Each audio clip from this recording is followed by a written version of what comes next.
आज हम उस दुनिया में जी रहे हैं जहाँ सब कुछ अब और तुरंत चाहिए। भोजन चाहिए, ज़ोमैटो। चीज़ मंगवानी है, अमेज़ॉन। पैसे भेजने हैं, गूगल पे। हर चीज़ की आदत हो चुकी है, बस एक क्लिक की। लेकिन क्या ईश्वर भी क्लिक से मिलते हैं? क्या भक्ति भी एक शॉर्टकट है? नहीं, भक्ति कोई व्यापार नहीं, ये सौदा नहीं है, ये तो प्रेम है। और प्रेम, वो भी परमात्मा से किया गया प्रेम। उसमें धैर्य चाहिए और पूरा समर्पण।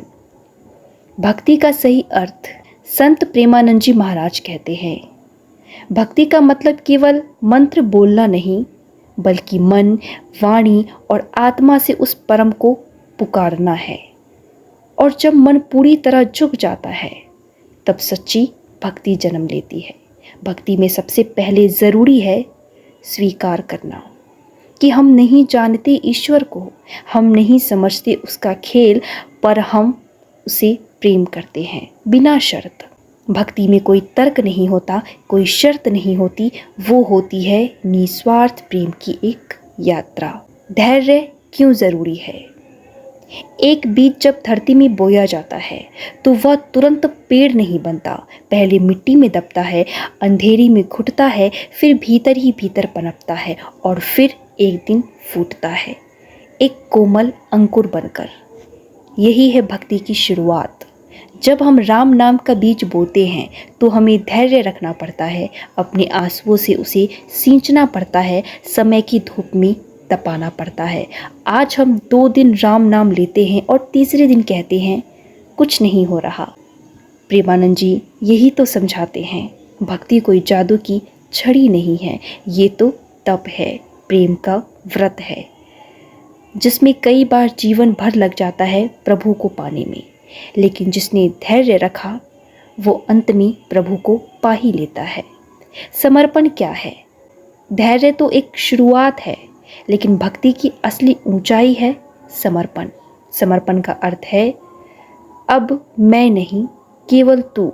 महाराज जी कहते हैं, जिस दिन तुमने ये कह दिया कि हे राम, अब जो तू चाहे वही होगा, मेरा होना भी तेरी मर्जी है, मेरा ना होना भी तेरी इच्छा, उसी दिन से तुम सच्चे भक्त हुए। हम अक्सर ईश्वर से डील करने लगते हैं, हे भगवान, अगर तूने ये कर दिया तो मैं रोज़ मंदिर जाऊंगा, अगर मेरी नौकरी लग गई तो मैं व्रत रखूंगा। ये भक्ति नहीं है, ये सौदा है। समर्पण तब होता है जब हम कहते हैं, चाहे कुछ भी हो प्रभु, मैं तेरा हूँ, या फिर मैं तेरी हूँ। चाहे तू दे चाहे ना दे, मैं फिर भी तेरी हूँ। धैर्य और समर्पण का संगम, एक जीवंत उदाहरण। प्रेमानंद जी महाराज एक बार कथा में एक बहुत सुंदर कहानी सुनाते हैं। एक संत थे जो रोज मंदिर जाकर भगवान को एक ही बात कहते, हे प्रभु, तेरे चरणों में मेरा समर्पण है। कई सालों तक उन्होंने यही किया, लेकिन भगवान के कोई दर्शन नहीं हुए, कोई चमत्कार नहीं हुआ। फिर भी उन्होंने न भक्ति छोड़ी, न धैर्य, न विश्वास। और एक दिन उस मंदिर की मूर्ति से आवाज़ आई, भक्त, तू मेरी परीक्षा में सफल रहा, तू मुझे बिना मांगे पूछता रहा, अब मैं तुझे कभी नहीं छोड़ूंगा। इस कहानी का सार यही है, जिसमें धैर्य है वही सच्चा भक्त है, जिसमें समर्पण है वही ईश्वर के सबसे निकट है। आज की पीढ़ी और अधीर भक्ति। आज के युवा सोशल मीडिया की भांति भक्ति करना चाहते हैं। एक भजन सुना, एक रील बनाई और फिर कुछ महसूस नहीं हो रहा। महाराज जी कहते हैं, भक्ति रील्स नहीं, रूट्स से होती है। जड़ें जितनी गहरी होंगी, प्रेम उतना ही सच्चा होगा। अगर तुम्हें आज कुछ नहीं मिला तो इसका मतलब यह नहीं कि ईश्वर सुन नहीं रहे। हो सकता है वो देख रहा हो कि तुम कब तक बिना मांगे भक्ति कर पाते हो। भक्ति का रास्ता आसान नहीं है, ये वो राह है जिसमें कांटे भी है, धूप भी है, अकेलापन भी है।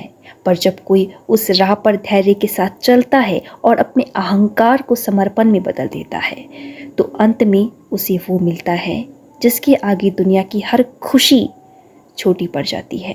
प्रभु का साक्षात्कार, जीवन की सबसे सुंदर तपस्या। महाराज जी का जीवन खुद एक उदाहरण है।